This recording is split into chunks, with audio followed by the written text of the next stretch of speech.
I guess just, Ben, your initial thoughts in the game, kind of, they came out pretty strong, kind of put you guys on your heels right away. Yeah, we didn't pick a very good Saturday to have our worst execution game of the season.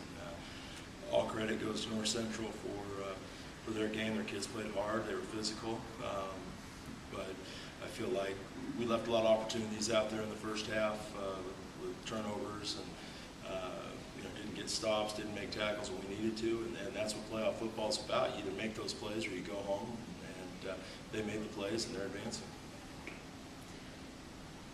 Eric, it kind of seemed like you got off to a slow start. Do you think that was more of a pass rush that you guys were getting, or was it an exotic defense they were playing? Because you got it going in the second half, but. Yeah, well, they was rolling coverage always to my side, so they had a guy underneath, the guy over top. So we're going away from me and trying to use him as a decoy a little bit, and we had other guys make plays, and we just couldn't convert on third down and fourth down when we needed to, and convert on fourth and one or whatever it was. But they stopped us, so credit goes to them. Ryan, you guys have lost 3 in a row on the road. Is it more disappointing to lose at home, or is it the same, or how's that feeling, losing this one? Losing a big game always hurts. It really doesn't matter where you are. Home or away doesn't feel better. Loss stings every time. Coach, kind of looked like you were plugging in some new guys at new positions on defense. Talk about kind of what your strategy was going into the game, and then what things worked and what didn't. Well, I think we had a pretty good plan going in, and it's really the same problem. The things that we saw in the first half were a lot of the same problems that were compounded over the last 2 weeks against Chapman and Vern. And it boils down to making plays when you have opportunities to make plays. Guys making tackles when you get a chance to make a tackle, when you got a guy wrapped up. And that was something that we saw and we really tried to emphasize and improve on over the last 3 weeks of the regular season. But from a personnel standpoint, it was the closest we had been to where we'd been earlier in the season on the defense as far as our personnel. But obviously, a guy like Rian he hadn't practiced in 3 weeks. This was his first action in 3 weeks. Was playing today. He didn't take any reps, and I thought he gave us a lift in there. Cabrera gave us a lift in there.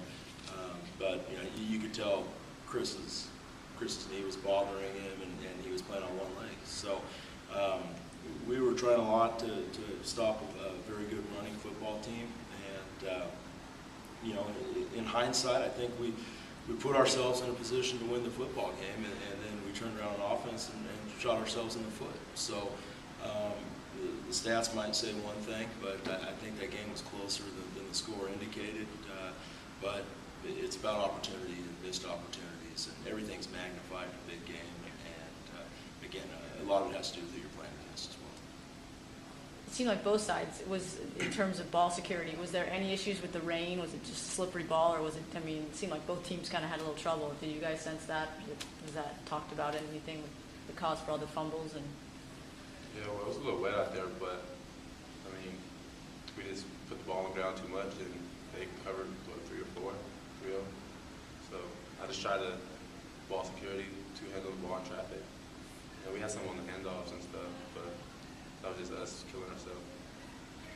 I think you look at their fumbles, and there were a couple of them that were messed up on the shotgun snaps that came back low, and they had a hard time getting those recovered. They had issues with their option pitches, and then on our side, as I say, we had a missed exchange on a handoff, but the others were poor ball security, and that's on us. That's on our players and coaches for not doing a better job with that. And it's a credit to them. They were ball hawks and going after the ball. And you got to be prepared for all that in a playoff game. Last one I have is just both of you at certain times. Just obviously you guys are seniors. It's your last. Can you kind of talk about just the career you've had here, and now that your finally over? I know it's probably too early to reflect, but just a few thoughts. Well, it was fun making history here, and I thank Coach for giving me an opportunity as freshman playing and just showing talent and helping me grow every year. And going over Younks and all the other four-year seniors playing with y'all was amazing. And I'm a little disappointed about not getting past the first round again. It hurts, but you got to hold your head up high and, tell the young guys you got to get it for us. These have been the best 4 years of my life. I loved everything I had on the field, and I just thank the coaches for giving me an opportunity to play, for recruiting me, for trusting me.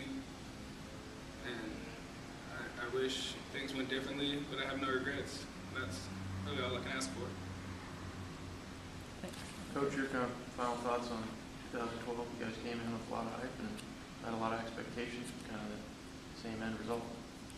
Yeah, I think that, this team really weathered some storms, both on the field and behind the scenes, that maybe some challenges that we haven't had to deal with in years past. And so I'm really proud of our senior leadership being able to hold things together at times, whether it was injuries or personnel issues or things that we'll keep behind closed doors. But, really proud of this group.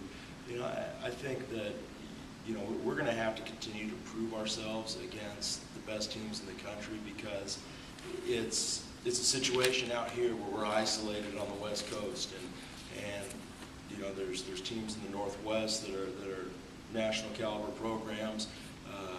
Anytime we make it into the playoffs, it's not a situation where we're going to have a cupcake or we're going to play somebody soft. We're going to have to beat teams like North Central and Linfield and the teams that have been there in the past in the West region. And we're just not quite there yet.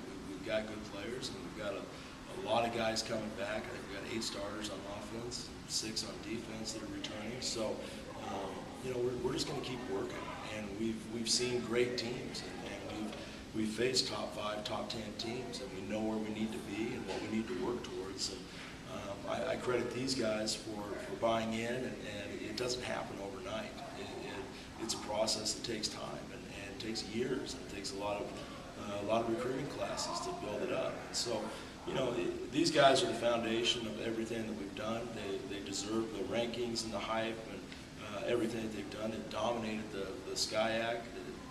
They've never lost a conference game, and the next step in that growth is getting out of the first round. But we know that first round game is always going to be against one of the better teams in the country. So we need to build our personnel and build our program in a manner that not only can we continue to win games in the conference, but we got to be able to stand up and beat teams like this. And we're not that far off. It's a few things here and there. We're going to recruit hard. We're going to recruit better, and we're going to go get some schemes fixed. And we're not going anywhere.